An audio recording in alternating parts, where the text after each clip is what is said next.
Hello बच्चों। तो देखिए आज हम फिजिक्स क्लास 11th में यूनिट 4th के अंतर्गत आज हम संघट्ट पढ़ेंगे। ठीक है, संघट्ट मतलब कोलिजियम। तो संघट्ट क्या होता है? तो संघट्ट का हम यदि सिंपल भाषा में मतलब समझें तो संघट्ट का मतलब होता है टकराना, यानी कि जब दो पिंड एक दूसरे से टकराते हैं तो इसी को हम संघट्ट बोलते हैं। ठीक है, तो दो पिंडों का आपस में टकराना या उनके मध्य अन्योन्य क्रिया का होना।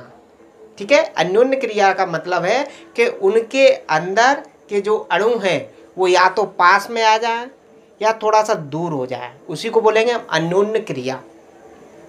तो दो वस्तुओं का आपस में टकराना या उनके मध्य अन्योन्य क्रिया का होना संघट्ट कहलाता है। ठीक है, तो देखिए हम डेफिनेशन लिख रहे हैं। दो वस्तुओं का आपस में टकराना या उनके मध्य अन्योन्य क्रिया का होना, अन्योन्य क्रिया का होना संघट्ट कहलाता है, संघट्ट कहलाता है।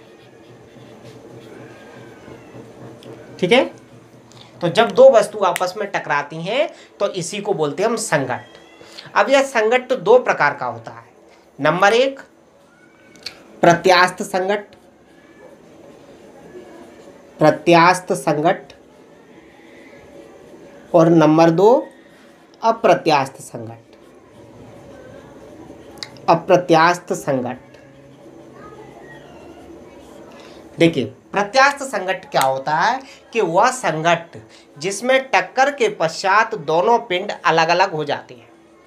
जैसे दोनों के मध्य टक्कर हुई और टक्कर के बाद दोनों पिंड यदि अलग अलग हो जाते हैं तो इस प्रकार के संघट्ट को प्रत्यास्थ संघट्ट कहते हैं। ठीक है, जैसे बैट से बॉल का टकराना, ये प्रत्यास्थ संघट्ट का उदाहरण है। दूसरा आता है हमारा अप्रत्यास्थ संघट्ट। तो अप्रत्यास्थ संघट्ट का मतलब है कि टक्कर के पश्चात दोनों पिंड मिल जाएं, जुड़ जाएं। ठीक है, जब दोनों के मध्य टक्कर होती है और टक्कर के बाद दोनों पिंड एक संयुक्त पिंड बन जाता है, यानी दोनों पिंड संयुक्त होकर एक ही पिंड बन जाता है, तो इस प्रकार के संघट्ट को बोलते हैं अप्रत्यास्थ संघट्ट। ठीक है, जैसे बंदूक से गोली चलाओ और गोली किसी लक्ष्य में धंसकर रह जाए, तो एक पिंड हो गया गोली और दूसरा पिंड हो गया वो लक्ष्य। जैसे लकड़ी का गुटका है जिसमें हमने गोली चलाई, तो वो गोली लकड़ी के गुटके में या लकड़ी के टुकड़े में धंसकर रह जाए, तो ये हमारा क्या कहलाएगा? अप्रत्यास्थ संघट्ट कहलाएगा, क्योंकि टक्कर के बाद दोनों पिंड क्या हो गए? संयुक्त होकर एक ही पिंड बन गए। ठीक, यानी दोनों चिपक जाए। दूसरा हम ये बोल सकते हैं कि कीचड़ का दीवार पर टकराना। तो जब कीचड़ दीवार पर टकराएगा तो टक्कर के बाद वह उसी से चिपका हुआ रह जाएगा। तो वह संघट्ट जिसमें संघट्ट के पश्चात दोनों पिंड अलग अलग हो जाते हैं प्रत्यास्थ संघट्ट कहलाता है। जैसे बैट से बॉल का टकराना। अप्रत्यास्थ संघट्ट वह संघट्ट होता है जो इसमें टक्कर के पश्चात दोनों पिंड संयुक्त होकर एक ही पिंड बन जाता है, अप्रत्यास्थ संघट्ट कहलाता है। ठीक है, चलिए तो अब इसकी हम डेफिनेशन भी लिख सकते हैं। इसमें एक चीज़ और समझ लीजिएगा कि जो प्रत्यास्थ संघट्ट होता है उसमें पिंड का संवेग और पिंड की गतिज ऊर्जा दोनों संरक्षित रहते हैं। यानी कि जितना संवेग पिंड का टक्कर से पहले था कुल संवेग, टक्कर के पश्चात भी दोनों पिंडों का संवेग उतना ही रहता है। इसी प्रकार संघट्ट के पहले दोनों पिंडों की गतिज ऊर्जा जितनी थी, टक्कर के बाद भी दोनों पिंडों की कुल गतिज ऊर्जा उतनी ही रहती है। तो इसको हम ऐसे भी बोल सकते हैं कि प्रत्यास्थ संघट्ट वह संघट्ट होता है जिसमें संवेग तथा गतिज ऊर्जा दोनों संरक्षित रहती है। ठीक है, अप्रत्यास्थ संघट्ट क्या होता है कि इसमें संवेग तो संरक्षित रहता है लेकिन संघट्ट के पश्चात उसकी गतिज ऊर्जा संरक्षित नहीं रहती है, गतिज ऊर्जा में कुछ हानि हो जाती है। जितनी टक्कर से पहले गतिज ऊर्जा थी, टक्कर के पश्चात उतनी गतिज ऊर्जा नहीं रहती है, गतिज ऊर्जा की कुछ हानि हो जाती है। तो प्रत्यास्थ संघट्ट की सिंपल सी डेफिनेशन हो जाएगी कि वह संघट्ट जिसमें संवेग तथा गतिज ऊर्जा दोनों संरक्षित रहती हैं। अप्रत्यास्थ संघट्ट वह संघट्ट होता है जिसमें संवेग तो संरक्षित रहता है किंतु गतिज ऊर्जा संरक्षित नहीं रहती है, गतिज ऊर्जा की थोड़ी सी हानि हो जाती है, या हम ये बोल सकते हैं कि टक्कर के बाद गतिज ऊर्जा का कुछ भाग दूसरे रूप में परिवर्तित हो जाता है। ठीक है, अब आता है हमारा प्रत्यास्थ संघट्ट। प्रत्यास्थ संघट्ट इलास्टिक कोलिजन। ठीक है, तो वह संघट्ट जिसमें संवेग तथा गतिज ऊर्जा दोनों संरक्षित रहते हैं,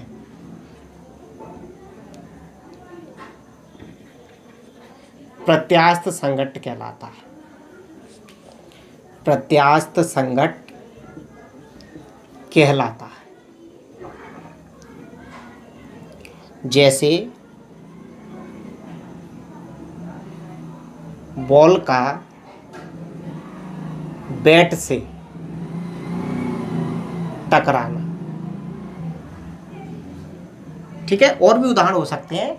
तो इसमें क्या होता है कि जितना संवेग और गतिज ऊर्जा टक्कर से पहले है उतना ही संवेग और गतिज ऊर्जा टक्कर के बाद होता है। ठीक है, दोनों पिंडों का संवेग और गतिज ऊर्जा टक्कर से पहले जितना था टक्कर के बाद भी उतना ही रहता है, यानी कि संवेग और गतिज ऊर्जा में कोई परिवर्तन नहीं होता है, अर्थात संरक्षित रहता है। ठीक है, फिर आता है अप्रत्यास्थ संघट्ट।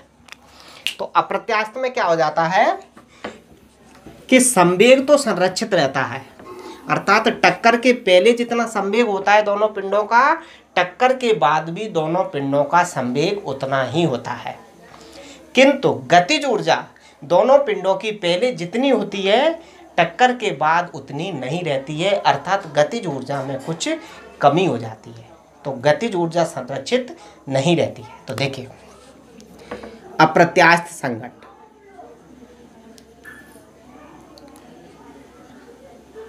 अप्रत्यास्थ संघट्ट नॉन इलास्टिक कोलिजन वह संघट्ट जिसमें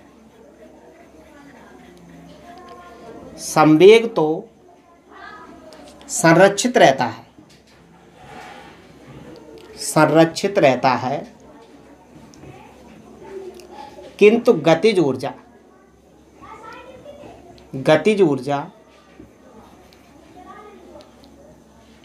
संरक्षित नहीं रहती है, अप्रत्यास्थ संघट्ट कहलाता है। अप्रत्यास्थ संघट्ट कहलाता है। जैसे गोली का, बंदूक की गोली का लक्ष्य में धंसकर रुक जाना। ठीक है, जब वो लक्ष्य में धंसकर रुक जाएगी तो दोनों पिंड संयुक्त होकर एक ही हो गए। एक पिंड क्या हो गया, गोली, और दूसरा पिंड वो लक्ष्य मतलब जिसमें गोली चलाई गई थी। ठीक है, तो प्रत्यास्थ और अप्रत्यास्थ संघट्ट के बारे में आप समझ गए। दूसरी भाषा में बोले कि टक्कर के बाद दोनों पिंड अलग अलग हो जाते हैं तो प्रत्यास्थ संघट्ट होता है, टक्कर के पश्चात दोनों पिंड संयुक्त हो जाते हैं तो वो अप्रत्यास्थ संघट्ट होता है। और संघट्ट का सीधा सीधा सिंपल मतलब होता है टक्कर यानी टकराना। देखिए अब आता है हमारा अगला प्रश्न, एक विमीय प्रत्यास्थ संघट्ट में सिद्ध करो पिंडों के पास आने का आपेक्षिक वेग पिंडों के दूर जाने के आपेक्षिक वेग के बराबर होता है। ठीक है। अथवा करके दिया आएगा क्वेश्चन, तो ऐसे भी आ सकता है, एक विमीय प्रत्यास्थ संघट्ट में संघट्ट के पश्चात पिंडों के वेगों की गणना कीजिए। ठीक है, यानी कि दो पिंड गति कर रहे हैं, उनके मध्य में टक्कर होती है और टक्कर के बाद वे दोनों पिंड किस किस वेग से गति करेंगे, उस वेग के लिए हमें फॉर्मूला ड्राइव करना है। ठीक है, तो देखिए मैं चित्र बना रहा हूँ, आप समझेंगे, बहुत ही इंपॉर्टेंट क्वेश्चन है। मान लीजिएगा कि दो पिंड है हमारे पास, एक पिंड है जे ए नाम दे रहा हूँ और इसका द्रव्यमान है m1। ये ए पिंड है वो u1 वेग से इस दिशा में जा रहा है। एक विमीय का मतलब है कि दोनों पिंड एक ही दिशा में गति कर रहे हैं और टक्कर के बाद भी दोनों पिंड एक ही दिशा में गति करेंगे। ठीक है, टक्कर के बाद ऐसा नहीं है कि एक पिंड इधर चला जाए और दूसरा इधर चला जाए। यदि ऐसा होगा तो इसको हम द्विविमीय गति बोलेंगे। ठीक है, तो टक्कर के बाद भी दोनों पिंड उसी दिशा में गति करेंगे। क्लियर? तो देखिए मान लीजिए एक पिंड ए है जिसका द्रव्यमान m1 और नाम ए है, ये u1 वेग से इस दिशा में जा रहा है। इसके आगे एक पिंड और भी है जिसको नाम दे रहा हूं मैं b और इसका द्रव्यमान है m2, ये u2 वेग से जा रहा है। क्लियर? अब देखिए पीछे वाला पिंड आगे वाले पिंड को टक्कर करेगा, तो ये टक्कर कब होगी? जब इस पिंड का वेग अधिक होगा और इसका कम होगा। यदि इसका ज़्यादा होगा तो ये हमेशा ही आगे बना रहेगा। तो पिंड ए का वेग जो है वो बी के वेग से क्या होना चाहिए? अधिक होना चाहिए, यानी कि u1 का जो मान है वो u2 से अधिक होना चाहिए। ठीक है, अभी टक्कर नहीं हुई है तो इसको बोलेंगे हम संघट्ट के पूर्व, ये संघट्ट के पहले की स्थिति है। ठीक है, अब देखिए जाके जे पिंड इसको क्या कर देता है? टक्कर मार देता है। जैसे ही जे पिंड इसको टक्कर मारेगा तो यह पिंड अधिक वेग से चलने लगेगा और इस पिंड का वेग थोड़ा सा कम हो जाएगा। ठीक है, क्योंकि जो पीछे से टक्कर देगा तो इस पर बल लगेगा, बल के कारण इसका वेग बढ़ जाएगा।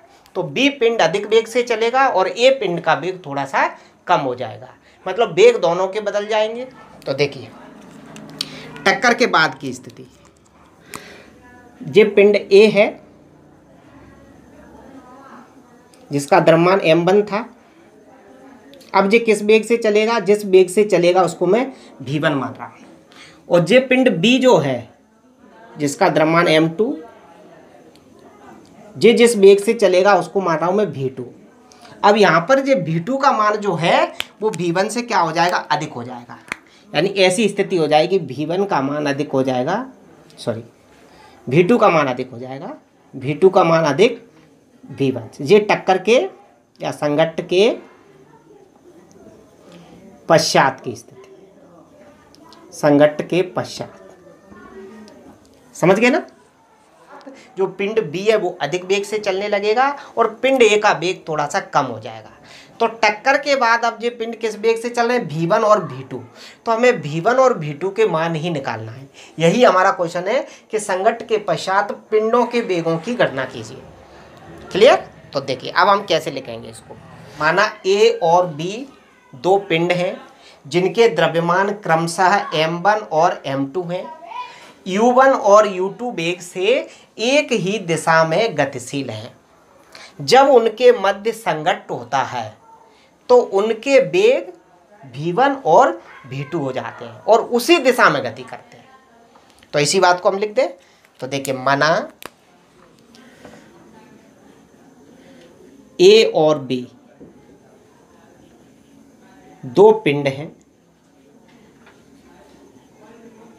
जिनके द्रव्यमान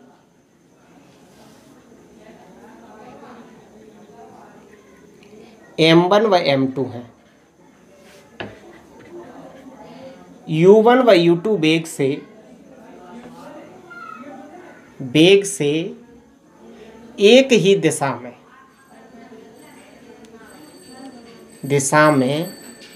गतिशील है। जब उनके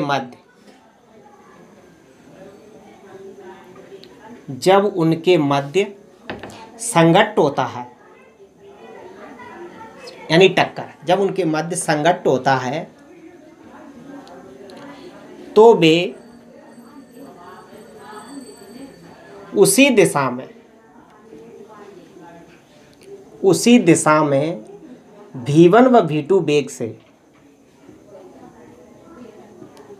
गति करने लगते हैं।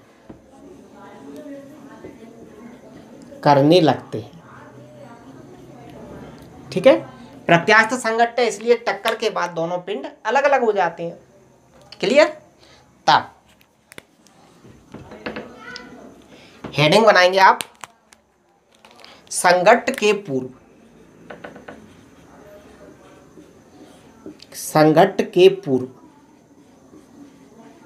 यानी टक्कर से पहली बात है। ठीक है, तो देखिए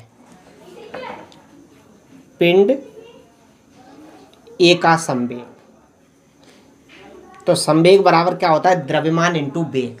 तो ये टक्कर के पहले वाली घटना थी, तो पहले पिंड का द्रव्यमान कितना? m1 और वेग कितना? u1। तो क्या बन जाएगा? संवेग m1 u1।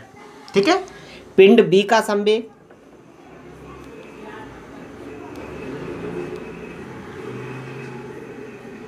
तो पिंड बी जे द्रव्यमान m2 वेग u2। ठीक है, कुल संवेग, तो दोनों संवेग को क्या कर देंगे? जोड़ देंगे। कुल संवेग, तो दोनों पिंडों के संवेग को जोड़ देंगे, तो क्या आ जाएगा? m1 u1 और प्लस m2 u2। अभी तो हमने संवेग निकाला है, अब क्या निकालेंगे? गतिज ऊर्जा। ठीक है, तो देखिए पहले पिंड ए की गतिज ऊर्जा निकालेंगे, फिर पिंड बी की गतिज ऊर्जा निकालेंगे, और कुल गतिज ऊर्जा निकालने के लिए दोनों की गतिज ऊर्जा को जोड़ देंगे। ठीक है, तो मैं साफ कर रहा हूं जी। अभी सब हमारा चल रहा है टक्कर से पहले, संघट्ट से पहले। पिंड ए की गतिज ऊर्जा,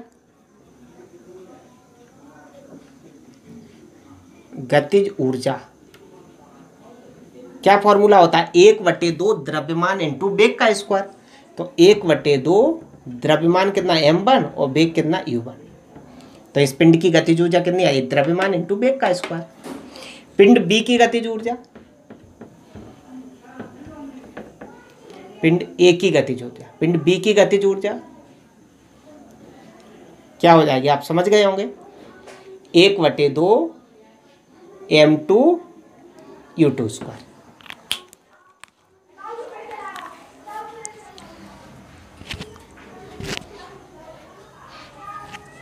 ठीक है, पिंड बी की गतिज ऊर्जा, कुल गतिज ऊर्जा, तो दोनों को क्या कर देंगे? कुल गतिज ऊर्जा।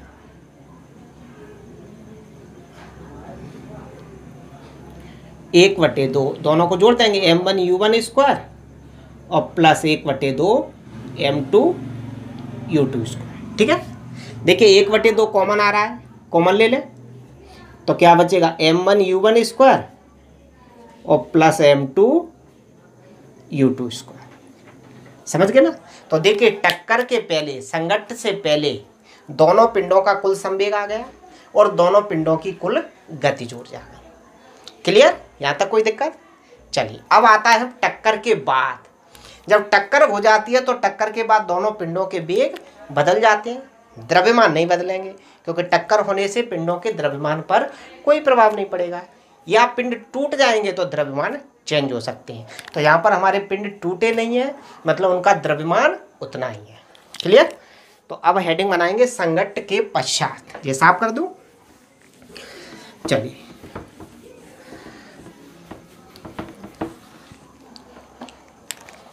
संघट्ट के पश्चात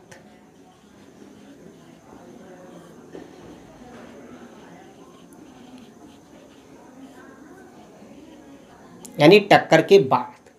तो टक्कर के बाद वाली स्थिति क्या होंगी? हमारी जे स्थिति कहलाएंगी। अब पिंड का द्रव्यमान क्या है? पहले का m1 वेग v1, पिंड का द्रव्यमान m2 वेग v2। तो पहले संवेग निकालें। तो देखिए पिंड ए का संवेग, ए का संवेग क्या आ जाएगा? m1 v1। पिंड बी का संवेग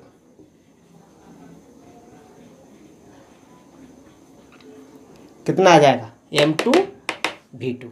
संवेग का फॉर्मूला होता है द्रव्यमान इंटू वेग। ठीक है, कुल संवेग कुल संवेग बराबर दोनों संवेग को जोड़ देंगे तो m1 v1 और प्लस m2 v2। ठीक है, अब क्या निकालेंगे, गतिज ऊर्जा। तो इसी प्रकार पिंड ए की गतिज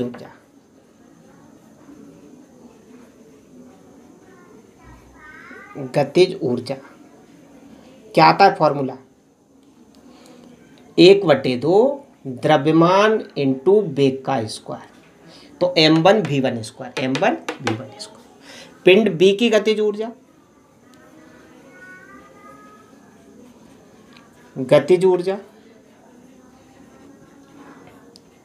क्या हो जाए, 1/2 द्रव्यमान इंटू वेग का स्क्वायर। तो द्रव्यमान कितना, m2, वेग v2। कुल निकालेंगे तो दोनों को जोड़ देंगे, कुल गतिज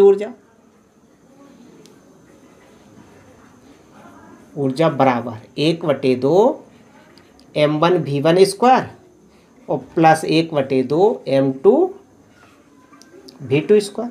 1/2 कॉमन आ रहा है तो क्या बचेगा, m1 v1 स्क्वायर और प्लस m2 v2 स्क्वायर और ब्रैकेट में।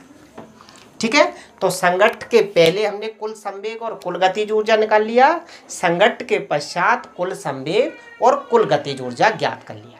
जी हमारा कैसा संघट्ट है, प्रत्यास्थ संघट्ट। और प्रत्यास्थ संघट्ट क्या होता है, प्रत्यास्थ संघट्ट में संवेग तथा गतिज ऊर्जा दोनों संरक्षित रहते हैं।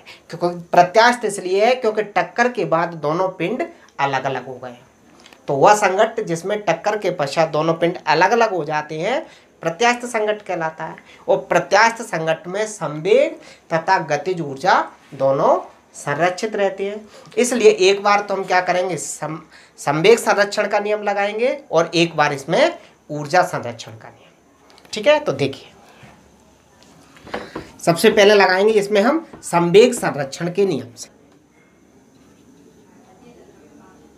चूंकि संघट्ट पूर्णतः प्रत्यास्थ है इसलिए संवेग तथा गतिज ऊर्जा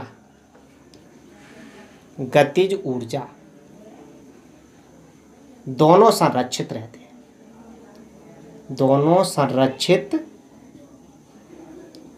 रहते हैं, ठीक है। इसलिए संवेग संरक्षण के नियम से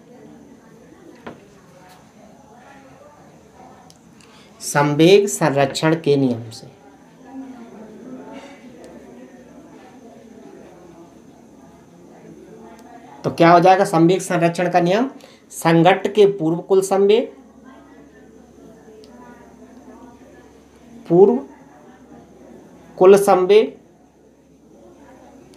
बराबर संघट्ट के पश्चात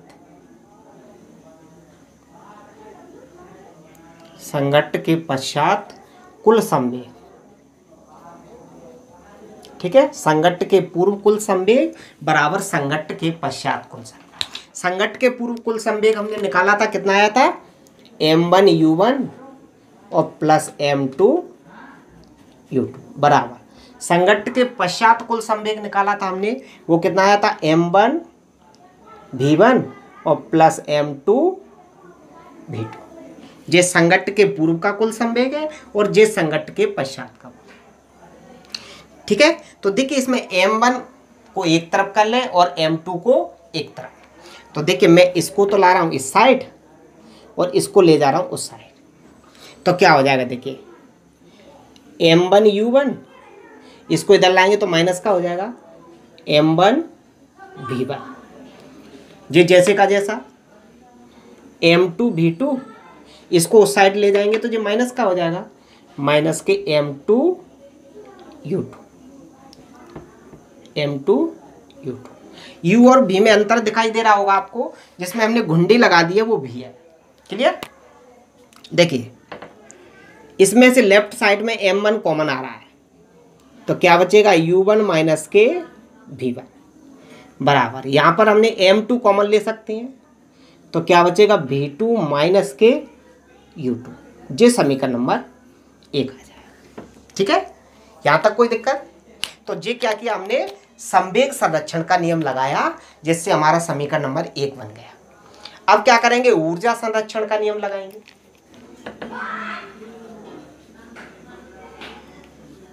ऊर्जा संरक्षण के नियम से, ऊर्जा मतलब गतिज ऊर्जा, ऊर्जा संरक्षण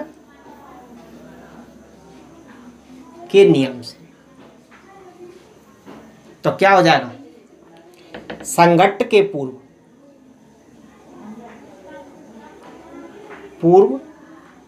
कुल गतिज ऊर्जा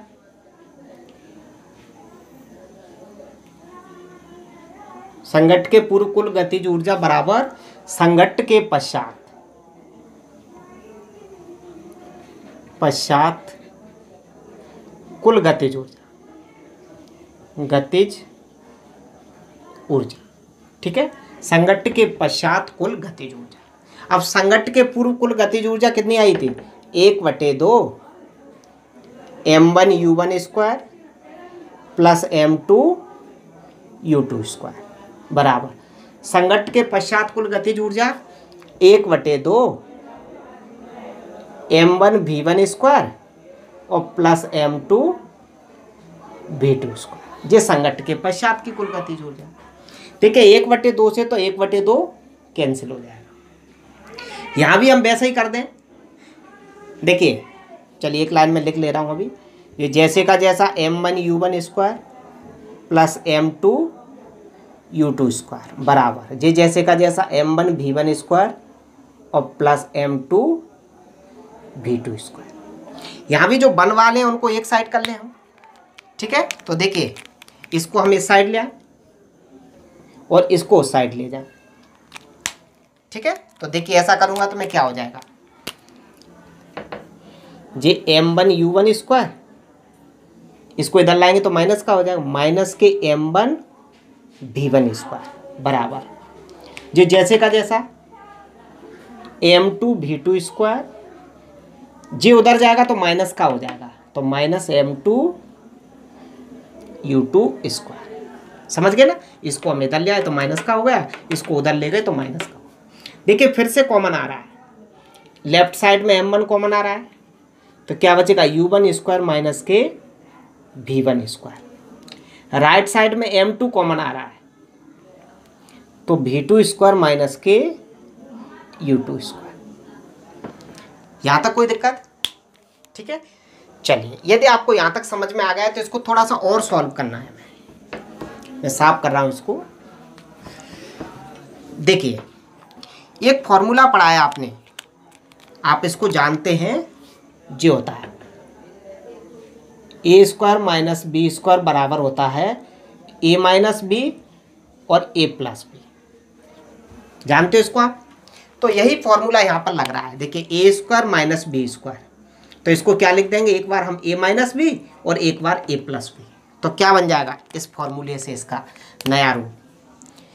देखिए m1 जैसे का जैसा ये हो जाएगा u1 माइनस v1 और u1 प्लस v1 उस वाले फॉर्मूले से बराबर m2 जैसे का जैसा, इसको भी खोलेंगे तो क्या बन जाएगा जी, v2 माइनस के u2 और v2 प्लस के u2। ठीक है, साइड से वो फॉर्मूला लिख देना, इसको समीकरण नंबर 2 मान लेना। समझ गए इसको यहाँ तक? देखिए हमने एक बार संवेग संरक्षण का नियम लगा दिया और एक बार ऊर्जा संरक्षण का। क्लियर? अब हम क्या करें, दोनों को मिलाएं, समीकरण 1 और 2 को। ठीक है, दोनों को मिला के कोई एक ही समीकरण बनाएं। तो मिलाने का मतलब है यहाँ पर हम समीकरण 2 में समीकरण 1 से भाग देते हैं। ठीक है, तो समीकरण 2 में समीकरण 1 से भाग देने पर तो दोनों समीकरण मिलकर 1 हो जाएगा। ठीक है, तो समीकरण 2 में समीकरण 1 से भाग देने पर साइड का। तो देखिए समीकरण 2 का लेफ्ट तो जो है m1 u1 माइनस के v1 और u1 प्लस के v1। समीकरण 1 का लेफ्ट आपको लिखा होगा, दिखाई दे रहा होगा m1, यहाँ पर कितना आ जाएगा u1 माइनस के v1।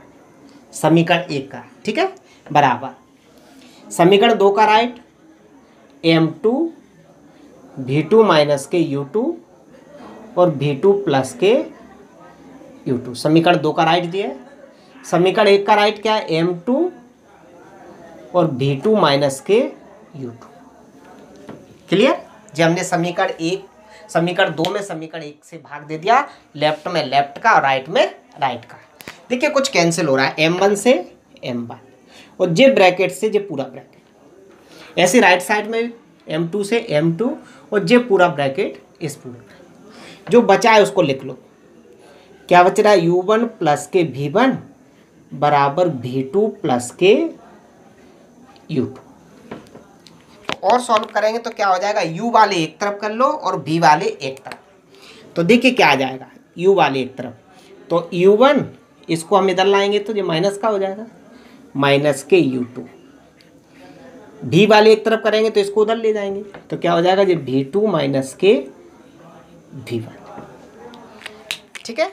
इसका मतलब क्या हुआ, इसका मतलब ये हुआ कि जो u1 और u2 जो वेग थे, ये कब वेग थे, जब दोनों पिंड टक्कर करने के लिए एक दूसरे के पास आ रहे थे। ये उस समय के वेग थे u1 और u2। ये टक्कर के पहले के वेग थे। वो v1 v2 कब के वेग है, टक्कर के बाद के वेग। तो इनको बोलेंगे संघट्ट के पहले का आपेक्षिक वेग, जब ये एक दूसरे के पास आ रहे थे। ये टक्कर के बाद एक दूसरे से दूर हो गए थे, क्योंकि पीछे वाले पिंड ने आगे वाले पिंड को टक्कर दी, तो आगे वाला पिंड क्या हो गया था, आगे निकल गया था और पीछे वाला पिंड थोड़ा पीछे रह गया। तो दोनों के बीच में दूरी बढ़ गई थी। तो टक्कर से पहले दूरी कम थी, एक स्थिति ऐसी आई दूरी खत्म हो गई तो टक्कर हुई, टक्कर के बाद दोनों के बीच की दूरी बढ़ गई। तो हम ये बोल सकते हैं ये संघट्ट के पहले का आपेक्षिक वेग और ये संघट्ट के पश्चात का आपेक्षिक वेग। ठीक है, इसी को बोलते हैं संघट्ट के पहले के आपेक्षिक वेग और संघट्ट के पश्चात के आपेक्षिक वेग। और ये हमारा समीकरण नंबर 3। तो नीचे लिख सकते हैं, अर्थात संघट्ट के पूर्व का आपेक्षिक वेग बराबर संघट्ट के पश्चात का आपेक्षिक वेग। इसके आगे लिखेंगे, अर्थात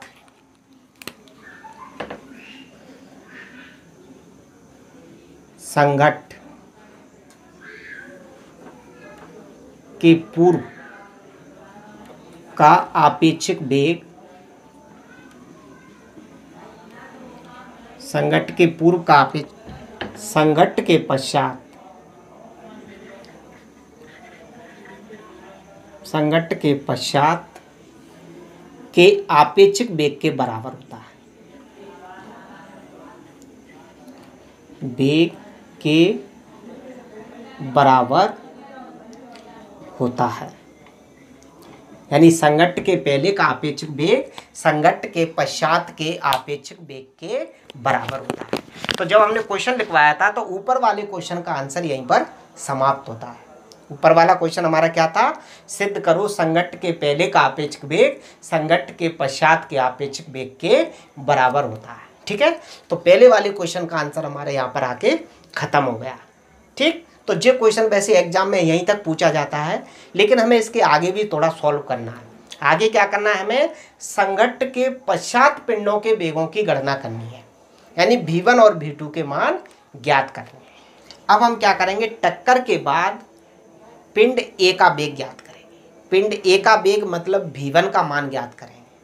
ठीक है, तो जब हम v1 का मान ज्ञात करेंगे तो यानी पहले पिंड का वेग ज्ञात करेंगे, तो दूसरे पिंड के वेग से हमें कोई मतलब नहीं है। टक्कर के बाद दूसरे पिंड के वेग से कोई मतलब नहीं है, मतलब v2 से हमारा कोई मतलब नहीं है। तो v2 को हमें क्या करना है, हटाना है हमारे समीकरण से। जब v2 को हम हटाएंगे अपने समीकरण से, तो v2 को तभी हटा सकते हैं जब v2 की जगह कोई वैल्यू पुट अप कर दें, v2 की जगह कोई मान रख दें। ठीक है, तो हम क्या करेंगे, इसके लिए समीकरण 3 से पहले हम v2 का मान निकालेंगे और v2 का मान समीकरण 1 में रख देंगे। तो समीकरण 1 में से v2 क्या हो जाएगा, हट जाएगा। समझ गए ना। हमें किसका मान ज्ञात करना है, पिंड ए का वेग मतलब v1 का मान ज्ञात करना इसका। तो जब v1 का मान ज्ञात करेंगे यानी पहले पिंड का वेग ज्ञात करेंगे टक्कर के बाद, तो टक्कर के बाद हमें दूसरे पिंड के वेग से कोई मतलब नहीं है। तो इसके लिए क्या करेंगे, हमें v2 से कोई मतलब नहीं है, तो v2 को हमें अपने समीकरण से हटाना है। जब v2 को समीकरण से हटाएंगे तो v2 का मान समीकरण 3 से निकालेंगे और v2 का मान समीकरण 1 में रख देंगे, तो हमारे समीकरण से v2 हट जाएगा। देखिए कैसे, समीकरण 3 से v2 बराबर, समीकरण 3 से v2 का मान निकालिए। समीकरण 3 जो है तो v2 का मान निकालेंगे तो v1 को इधर ले आएंगे, तो क्या हो जाएगा u1 माइनस u2, और v1 को इधर लाएंगे तो प्लस का हो जाएगा, प्लस v1 बराबर v2। यानी जब v2 का मान आ गया, इसको चाहो तो लेफ्ट को राइट, राइट को लेफ्ट में लिख दूं, तो v2 बराबर आ जाएगा u1 माइनस u2 और प्लस के v1। तो v2 का मान जे आ गया इतना। ये v2 का मान जो आया इसको समीकरण 1 में रख दो, तो लिख दो समीकरण 1 में v2 का मान समीकरण 1 में रखने पर, ठीक है। तो समीकरण 1 में रख दे रहा हूँ, जिस समीकरण 3 की मुझे अभी ज़रूरत पड़ेगी तो मैं लिखूंगा बाद में, अभी हटा दे रहा हूँ। देखिए सबसे पहले मैं समीकरण 1 को लिख दे रहा हूँ। पहले समीकरण 1 जे था m1 u1 माइनस के v1 बराबर m2, और जे था v2 माइनस के u2। ये हमारा समीकरण 1 था। अब समीकरण 1 में हमें v2 का मान रखना है, यानी यहाँ पर रखना है, तो v2 का मान रख दें यहाँ पर। तो ये मान रखेंगे तो क्या हो जाएगा, देखिए ये जैसे का जैसा u1 माइनस के v1, m2 जैसे का जैसा। अब यहाँ पर मान रख रहा हूँ, क्या मान है इसका u1 माइनस के u2 और प्लस के v1। ये वैल्यू रख दी मैंने किसकी, v2 की, और जे माइनस के u2 जैसे का जैसा। समझ गए ना। देखिए मैं और सॉल्व करूँ तो जे अभी जैसे का जैसा, ठीक है, यहाँ तक जे जैसे का जैसा। अब देखिए u1 जैसे का जैसा, ये माइनस u2 और माइनस u2 दोनों जुड़ जाएंगे तो कितना हो जाएगा माइनस के 2u2, और ये प्लस के v1 जैसे का। कोई दिक्कत आता है। अब देखिए मैं ब्रैकेट खोल दूं, तो ब्रैकेट खोलने के लिए क्या करेंगे, अंदर गुणा कर दूं। देखिए m1 का यहाँ पर अंदर गुणा कर दूं और m2 का यहाँ पर गुणा कर दूं। मैं कर दे रहा हूँ, आप देखेंगे तो m1 u1 माइनस के m1 v1 बराबर, यहाँ करेंगे तो m2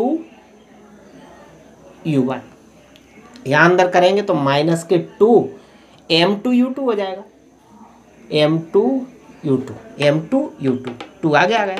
अब m2 का इससे करेंगे तो ये आ जाएगा m2 v1, ठीक है। अब इस समीकरण से हमें v1 का मान ज्ञात करना है, तो v1 को एक तरफ कर लो, बाकी सभी को एक तरफ कर लो। समझ गए, v1 को एक साइड में और बाकी सभी को एक साइड में, क्योंकि v1 का मान ज्ञात करना है। जिसका मान ज्ञात करते हैं उसको हम लेफ्ट में ले आते हैं, तो मैं समझता हूँ लेफ्ट में ही ले आओ। तो देखिए, या राइट में भी ले जा सकते हैं। तो देखिए दो चीज़ें हैं जिनको हमें एक साइड करना है, एक तो जे v1 का और एक जे। तो इन दोनों को मैं एक साइड कर लूँ, तो मैं इसको उधर ले जा रहा हूँ, ठीक है, और इसको मैं इधर ले आऊँ और इसको भी लेफ्ट में ले आऊँ। क्लियर। देखिए मैं ऐसा कर रहा हूँ, आप देखेंगे, क्योंकि v1 का मान निकालना है तो v1 को हमें एक साइड करना है। तो जे जैसे का जैसा m1 u1, ठीक है, इसको हम इधर ला रहे हैं तो जे आ जाएगा माइनस के m2 u1, जे इधर आया माइनस का होगा, जे भी इधर आएगा तो प्लस का हो जाएगा 2m2 u2, ठीक है, बराबर जे जैसे का जैसा यहाँ पर m2 v1, इसको उधर ले जाएंगे तो प्लस का हो जाएगा तो m1 v1। समझ गए ना इस चीज़ को आप। देखिए इन दोनों में से कुछ कॉमन आ रहा है, m1 कॉमन आ रहा है, सॉरी u1 कॉमन आ रहा है, तो u1 कॉमन ले लिया मैंने, तो क्या बचेगा अंदर m1 माइनस m2, और जे u1 मैंने पीछे कॉमन निकाल दिया, प्लस जे जैसे का जैसा जे इसमें से दोनों में से क्या कॉमन आ रहा है, V1 कॉमन आ रहा है, तो क्या बचेगा M2 प्लस M1, तो क्या बचेगा M2 प्लस M1 और ये V1 कॉमन ले लिया, पीछे कॉमन निकाल दिया। अब हमें V1 का मान निकालना है, तो इस पूरे ब्रैकेट से इधर भाग दे दें और लेफ्ट को राइट, राइट को लेफ्ट में लिखते हैं। समझ गए इस बात को?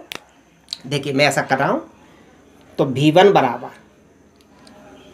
ठीक है, ये पूरे से इसमें भाग दे रहा हूँ, तो क्या आ जाएगा M1 minus M2 U1 plus 2M2 U2, और बट्टे भाग कितने से दे रहे हैं हम, M2 प्लस M1 या M1 प्लस M2 भी लिख सकते हैं इस पूरे ब्रैकेट को। जी भाग दे दिया मैंने, M1 प्लस M2 का इसमें अलग दे दूं और इसमें अलग दे दूं, तो देखिए अलग अलग भाग देंगे तो क्या हो जाएगा, V1 बराबर, इसमें अलग भाग दे रहा हूं तो क्या हो जाएगा जी, M1 माइनस M2 और बट्टी M1 प्लस M2 इकट्ठा ब्रैकेट में लिख दिया, और ये U1 जैसे का जैसे प्लस, अब इसमें अलग भाग दे दूं तो क्या हो जाएगा 2M2 और बट्टे M1 प्लस M2, क्योंकि जो नियतांक को मैंने अलग कर दिया, और U2 जैसे का जैसे इसमें अलग दे दी, ठीक है। तो यही हमारा संघट्ट के पश्चात पहले पिंड का वेग है, यानी इतने वेग से हमारा संघट्ट के पश्चात पिंड ए चलेगा, ठीक है। तो संघट्ट के पश्चात पिंड ए का वेग है, चाहो तो इसको समीकरण नाम दे देना 4, ठीक है। अब हम क्या करेंगे, संघट्ट के पश्चात पिंड बी का वेग निकालेंगे, यानी टक्कर के बाद पिंड बी का वेग क्या होगा, ठीक है। तो पिंड बी का वेग मतलब V2 का मान ज्ञात करना है। तो अब हम जब V2 का मान ज्ञात करेंगे तो हमें पहले पिंड के वेग से कोई मतलब नहीं रहेगा, मतलब V1 का कोई मतलब नहीं है। तो अब हम क्या करेंगे, समीकरण 1 से V1 को हटाएंगे, जैसे पहले हमने क्या V2 को हटाया था, अब समीकरण 1 से क्या करेंगे, V1 को हटाएंगे। तो समीकरण 1 से V1 कब हटेगा, जब V1 की जगह कोई मान रख देंगे। तो V1 का मान हम कहाँ से निकालेंगे, समीकरण 3 से।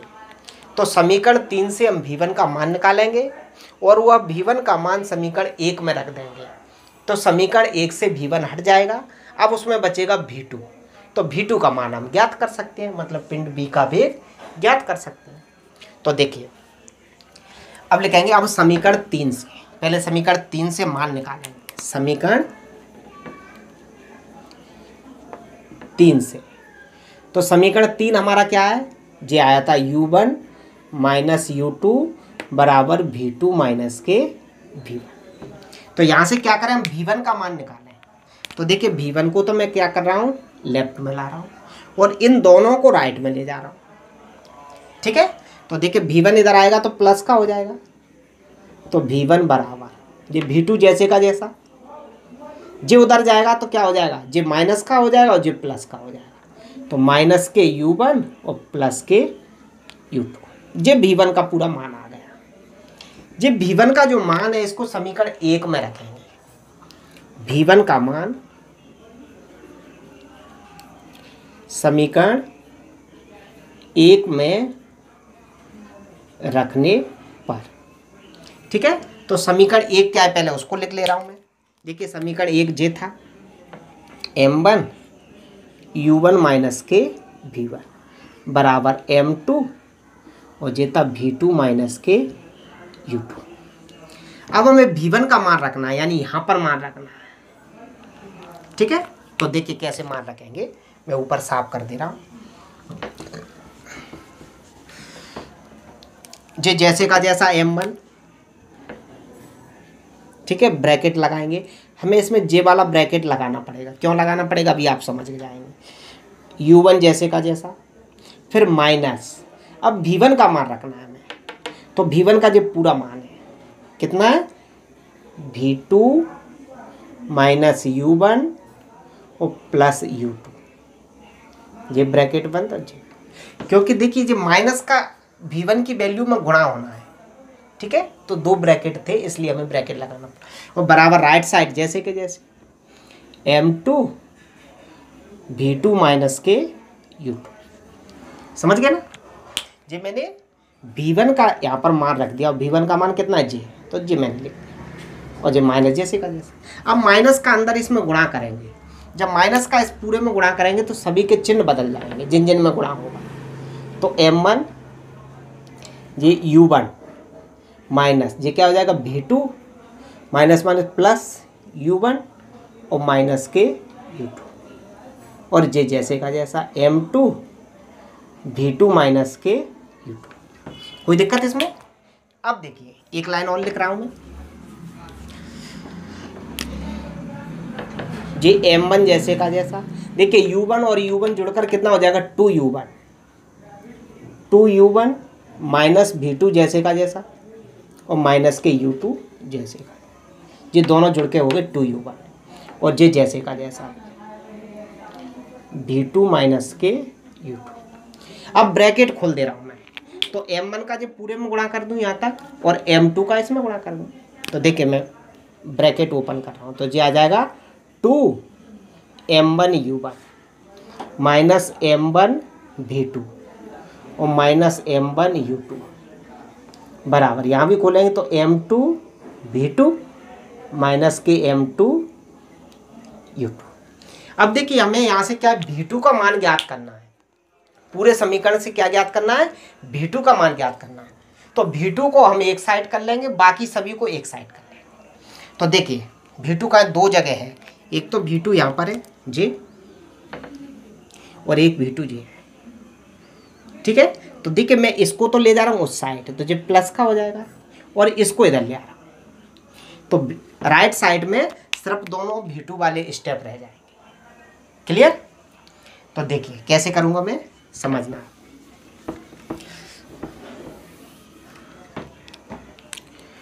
ये जैसे का जैसा 2m1 u1, ठीक है, ये जैसे का जैसा, फिर ये भी जैसे का जैसा माइनस के m1 u2, इसको हम इधर लाएंगे तो प्लस का हो जाएगा प्लस m2 u2, ठीक है, बराबर ये जैसे का जैसा m2 v2, जे उस साइड जाएगा तो प्लस का हो जाएगा तो m1 v2, ठीक है, समझ गए होंगे। देखिए जे जैसे का जैसा, ठीक है, जे जैसे का जैसा ये लिखा हुआ है, जे इधर से इधर आया तो जे प्लस का हो गया बराबर, जे जैसे का जैसा, जे उस साइड जाएगा राइट साइड तो जे प्लस का हो जाएगा। क्लियर। देखिए जे जैसे का जैसा भी 2m1 u1, इन दोनों में से कुछ कॉमन आ रहा है, u2 कॉमन आ रहा है, ठीक है, चाहो तो माइनस भी कॉमन ले लें। तो देखिए माइनस कॉमन लेंगे तो ये क्या बन जाएगा m1 माइनस के m2 और u2 हमने पीछे कॉमन ले लिया, ये माइनस हमने आगे कॉमन लिया, यहाँ से माइनस कॉमन लेंगे तो जो प्लस का हो जाएगा, यहाँ से माइनस कॉमन लेंगे तो जो माइनस का हो जाएगा बराबर, यहाँ से कॉमन क्या आ रहा है v2, तो क्या हो जाएगा m2 प्लस m1 और जो v2 कॉमन ले लिया, v2 हमने इसलिए लिया क्योंकि v2 का ही तो मान निकालना है, ठीक है। अब देखिए v2 का मान निकालेंगे तो जो पूरे ब्रैकेट से भाग दे देंगे इधर, ठीक है, और लेफ्ट को राइट, राइट को लेफ्ट में लेंगे तो क्या आ जाएगा, देखिए v2 बराबर जो आ जाएगा 2m1 u1 minus m1 plus m2 minus, ठीक है, और u2 और बटे ये m2 प्लस m1 है, इसको m1 प्लस m2 भी लिख सकते हैं, तो m1 प्लस m2 अलग अलग भाग दे दें, इसमें अलग भाग दे दें और इसमें अलग दे दें, तो क्या आ जाएगा, देखिए v2 बराबर 2m1 बटे m1 प्लस m2, क्योंकि नियतांक को अलग कर दे रहा है, ये पूरा नियतांक है, और u1 अलग, माइनस m1 माइनस m2 बटे m1 प्लस m2 और u2। तो टक्कर के पश्चात पिंड B इस वेग से गति करेगा, तो जे टक्कर के पश्चात पिंड बी के वेग के लिए सूत्र है। ये समीकरण नंबर 5 होता है। समीकरण 4 आया था वो टक्कर के बाद पिंड ए के वेग के लिए सूत्र है, और समीकरण 5 टक्कर के पश्चात पिंड बी के वेग के लिए सूत्र है। तो सवाल थोड़ा बड़ा हो गया है, यहाँ तक वैसे एग्जाम में पूछा नहीं जाता है, लेकिन बहुत अच्छा क्वेश्चन है, आप इसको जरूर पढ़ेंगे। ठीक है, ओके।